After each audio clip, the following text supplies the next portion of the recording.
నేను మీ మానేపల్లి పావనినండి. నేను ఇవాళ అలకనంద ఈవెంట్ నిత్యం ఆయిల్స్ వారి కుకింగ్ కాంపిటీషన్లో నేను పాల్గొంటున్నానండి. మనకి రెగ్యులర్గా ఇప్పుడు దొరుకుతున్న వెజిటబుల్తో నేను చేద్దాం అనుకుంటున్నా. నిత్యం సన్ఫ్లవర్ ఆయిల్తో గోబీ అండి. అందులో చూస్తున్నారా చాలా టేస్టీగా ఉంటుంది. గోబీ 65 చేస్తున్నాను. అందులో భాగంగా నిత్యం సన్ఫ్లవర్ ఆయిల్, కాలీఫ్లవర్, మైదా, కార్న్ఫ్లోర్, అల్లం వెల్లుల్లి పేస్ట్, ఉప్పు, కారం, గరం మసాలా, ధనియాల పొడి, జీలకర్ర పొడి అండ్ గార్నిష్కి నేను కొత్తిమీర, జీడిపప్పు, స్ప్రింగ్ రౌండ్గా కట్ చేసిన ఉల్లిపాయలు నేను యూజ్ చేస్తున్నాను. ఇప్పుడు గోబీ 65 చేయడానికి నిత్యం వారి సన్ఫ్లవర్ ఆయిల్ని యూజ్ చేస్తున్నానండి. ఇంగ్రీడియంట్స్ అన్ని చూపించాను కదండి, అవన్నీ ఒక్కొక్కటిగా ఈ మిక్సింగ్ బౌల్లో వేసుకొని కాలీఫ్లవర్ అన్ని కార్న్ఫ్లోర్, మైదా ఇలా అంతా రెడీ చేసుకోవాలి. ఈ టెక్స్చర్లోనే రెడీ చేసుకోండి. ఈ టెక్స్చర్ ఉండాలి. నిత్యం సన్ఫ్లవర్ ఆయిల్లో వేస్తున్నానండి. మేము ప్రతి నిత్యం ఆయిలే వాడతాము. అలాగే వాళ్ళ మార్నింగ్ టిఫిన్ కింద మేము పులిహార చేసుకున్నాము నిత్యం తాలింపుతోనే. నెక్స్ట్ మొన్న సంక్రాంతి అయింది కదండి, నేను అరిసెలు చేశాను నిత్యం ఆయిల్తో. చాలా టేస్టీగా ఉన్నాయి. అసలు నూనె అసలు మనకి చేతికి అంటుకోదు. ఇలాగా ఫ్రైయింగ్ బౌల్లో ఇట్లాగా నూనె వేసుకొని ఇలా ఫ్రై చేసుకోండి. ఈ వంటకాలన్నీ మనం గ్రౌండ్నట్ ఆయిల్తో చేసుకుంటే చాలా టేస్టీగా ఉంటుందండి. అరిసెలు కానీ, బూరెలు కానీ, గారెలు కానీ, పులిహార తాలింపు కానీ అంతా మనం చక్కగా గ్రౌండ్నట్ ఆయిల్ యూజ్ చేయండి. చాలా బాగుంటుంది. నేను అదే వాడాను, నిత్యం ఆయిల్ గ్రౌండ్నట్ ఆయిలే వాడాను నేను.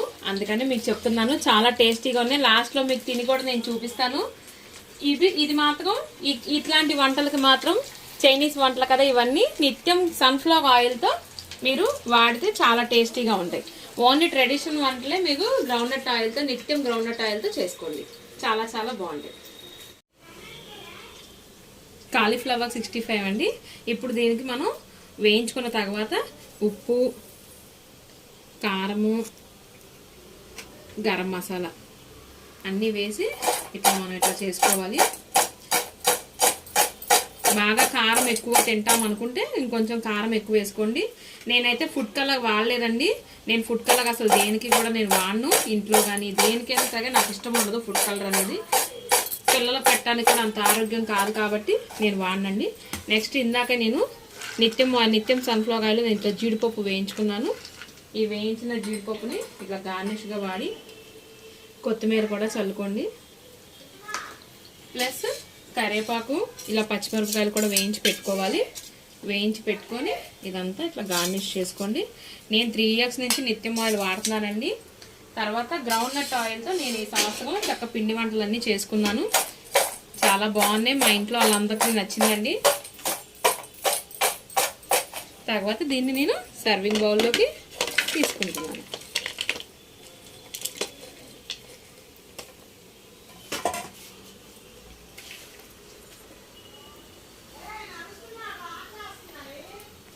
Cauliflower 65 ready.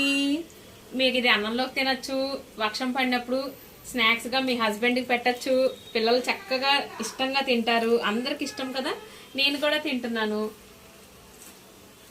ఈ అవకాశం సూపర్గా ఉందండి. చాలా బాగుంది. పైన వేసే గరం మసాలా అయితే యమ్మీగా ఉంది. నిమ్మకాయ ఇష్టం ఉన్న వాళ్ళు నిమ్మకాయ వేసుకోండి. నాకైతే నిమ్మకాయ అంత ఇష్టం ఉండదు. ఈ నిత్యం ఆయిల్ మీ సదవకాశం ఇచ్చిన నిత్యం ఆయిల్ వాళ్ళకి నా ధన్యవాదాలండి. 65 రెడీ. నిత్యం ఆయిల్స్ వాడండి, నిత్యం ఆరోగ్యంగా ఉండండి. ఇవాళ కావాల్సింది మనకు ఆరోగ్యమే కదా, అందుకోసం నిత్యం ఆయిల్ వాడండి. Cauliflower 65 ready. బాయ్.